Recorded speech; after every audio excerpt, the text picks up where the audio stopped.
Hello and welcome back to Stop and Go F1 here for our driver ratings for the Japanese Grand Prix. Now I'm feeling a bit under the weather, but I'm going to power through just for you to get these driver ratings out. So here we go, starting as we always do with the Williams team and Logan Sargeant. Wow.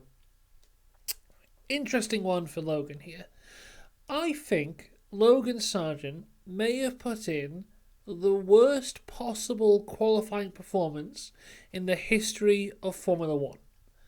Not only did he not set a lap time, which means he started 20th, not only did he crash the car, not only did it cause considerable damage, but also it caused so much damage that before he even started the race, he had a 10-second time penalty because it took so long to fix the car. Is there a worst ever qualifying performance than one that doesn't set a time and puts you 10 seconds behind everyone else before the race has even started? I can't think of one. So he qualified 20th, then in the race, he pits at the start to get his time penalty away. He's at the back of the safety car, then he hits Bottas, then he DNFs himself. This was really bad from Logan Sargeant. So, for the second time ever in the history of this channel, I'm giving someone a 0 out of 10 because Logan Sargeant really has put the Williams team in a worse position than they were before this weekend. If Logan Sargeant hadn't raced this weekend, Williams would have been better off for it because it probably cost them a lot of money to fix that car twice. So, not great for Logan. His teammate, on the other hand, Alexander Albon, he qualified 13th. He also did not finish the race. I'm not entirely sure why he didn't finish the race. He was actually going quite well until he had to retire the car, which was a shame. So I've given him a 6 overall, because I think if he'd be able to finish the race, he would have been in a decent position for the Williams there. Across to the AlphaTauri here, and it's a tale of two halves for the AlphaTauri team. Liam Lawson qualifies 11th, finishes in 11th. Fantastic display for him yet again. Great start, fighting alongside Yuki Tsunoda.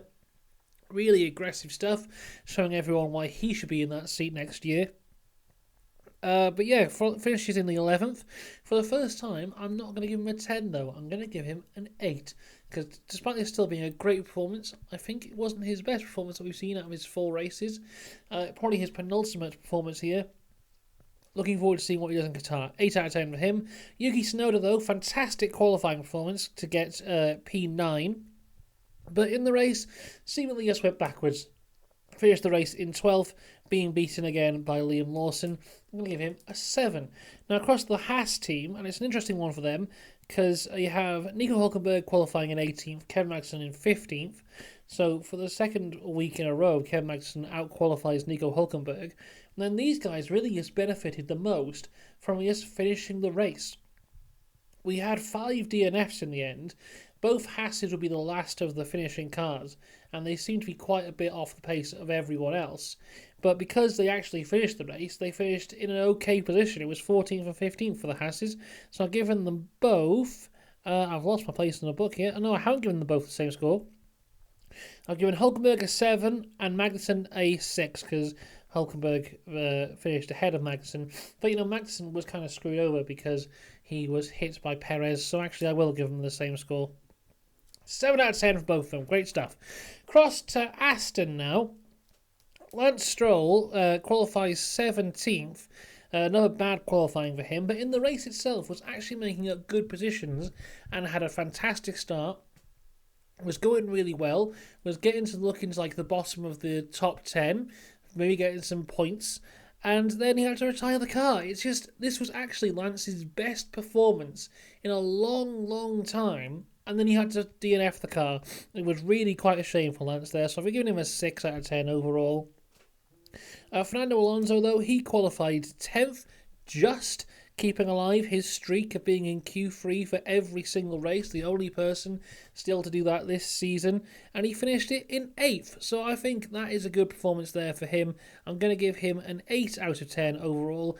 I think he's very much out driving that Aston now, because I think the Ferraris have upgraded it. So have McLaren, so have Mercedes. The Red Bull was always far and away faster. Alpine are getting towards the back of them now, which is a concern. I think if you don't have Alonso in that car, maybe the Alpines are beating them. But yeah, Alonso's still doing a great job in an Aston, which is not as great as it was at the start of the year. So 8 out of 10 for him. Cross to Alfa Romeo. Zhou Guanyu qualifies 19th, finishes the race in 13th. Once again, another anonymous race for an Alfa Romeo. I've given him a 7. Bottas, though, he's so unlucky for Bottas. Qualifies 16th, so beats his teammate. He got hit by Sargent at the start. I think he got hit again later on. He's getting damage everywhere. Not much he could do. DNF. I've given him a 5. He did quite. He only ever did. No, he did go quite far, didn't he? I don't know. I think he only got like 10 laps or so not much that Bottas could show there. Across to McLaren, though, and they showed a lot because they had a fantastic weekend. Oscar Piastri qualifies 2nd, finishes the race in 3rd. Lando Norris qualifies in 3rd, finishes the race in 2nd. I've given them both 10 out of 10. I could give Oscar a 9 because he was a little bit off the pace of Lando towards the end. But, for his first podium, I'll give him a 10. And from here on out, rookie points for Oscar, they're done. No more going, oh, he's just a rookie. No, he's fantastic. He should be judged the same as everyone else. So from now on, he will be. So, Oscar, you got to be on the level of Lando Norris and Max Verstappen. Otherwise, no more 10s out of 10s for you. But yeah, great stuff. It's just incredible how far this McLaren's come from the start of the year, where Oscar had to retire the car. Lando has to pit 6 times to get to the end of the race. To where they are now, where they're far away, probably the 2nd fastest car on average since about Austria. I think they've been on average the 2nd fastest car. Also as well, just talking about Lando Norris, because at the start of the year, not only was the car underperforming, but I thought Lando was as well. Lando making a lot of quite rookie mistakes at the start of the year, but he has completely ironed that out to this point here, where he's doing perfect races. But yeah, very different look for McLaren and both their drivers from the start to now. It's great stuff to see. Across to Alpine, and it's an interesting one for them because there's a bit of tension going on here. Gasly qualified 12th, Ocon was in 14th, and then in the race, it was Gasly in 9th, Ocon in 10th, and they swapped them round. So, yeah, there seems to be a bit of tension within the Alpine camp because apparently Ocon was told that they would be swapped back from the start, whereas Gasly was not told until like this second to last lap or something like that. And there was quite a bit of an argument there. But Gasly did follow the team orders, lets Ocon through to take P9, because I believe Ocon got ahead through the race, then Gasly undercut him through the pit stops, and apparently there's a rule within Alpine that if that happens and the cars are next to each other, they will swap them back. So they tried it, and there you go. I've given them both 7s, because I think they were just both equally good race for both of them. You see, I think there's such a gulf now between where like the Alpine is, even though they are close to the back of the Aston, even though the Aston is quite far ahead because it's Alonso. An average driver in an Aston is next to the Alpines. Then there's such a big gulf between that and the next fastest car, which I believe is the Mercedes. There's such a big gap that there's not much these Alpines can do. 9th and 10th is a great result for them there. Across to Mercedes now, though. And if you want to talk about tension in Alpine, there's tension in Mercedes as well. With Lewis Hamilton pushing George off the track. Then they were both asking for team orders at one point. George trying to get the team result the best they could. Lewis just wants to get past. George is being ignored. Lewis isn't happy. Blah, blah, blah, blah, blah. It's not looking great in Mercedes camp here. They've totally, Lewis in the interviews afterwards saying next year they're basically just copying Red Bull. They've thrown away these 2 years of development, and yeah, not a happy place, the Mercedes camp at the minute, but some okay results for them there. It was Russell qualifying 8th to finish in 7th, and Lewis qualifying 7th to finish in 5th.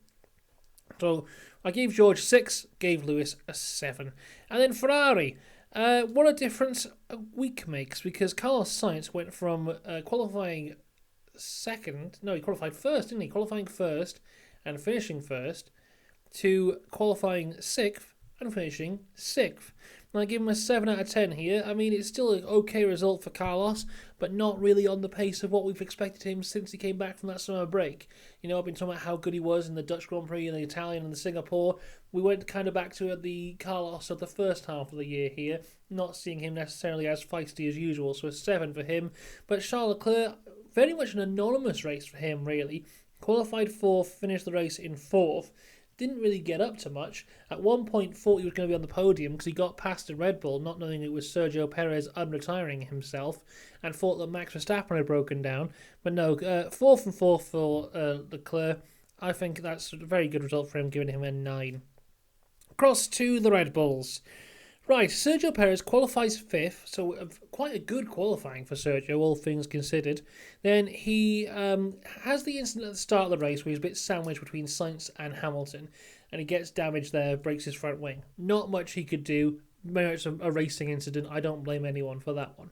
Then he's trying to gain his positions back again, goes quite a foolish dive bomb on Kevin Magnussen, locks up, hits him, loses his front wing again, goes on to his third front wing of the race weekend. Then he is back out again, but he's got floor damage, side pod damage, front wing damage. The car's just not doing anything. They retire the car. Oh, before he retires the car, he overtakes Alonso behind the safety car. I don't actually remember them showing this on the TV, but apparently that's what he does.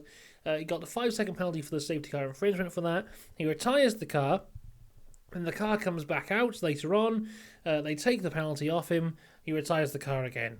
Although apparently the retiring, unretiring doesn't count as retiring, unretiring. That entire thing counts as a pit stop, allegedly.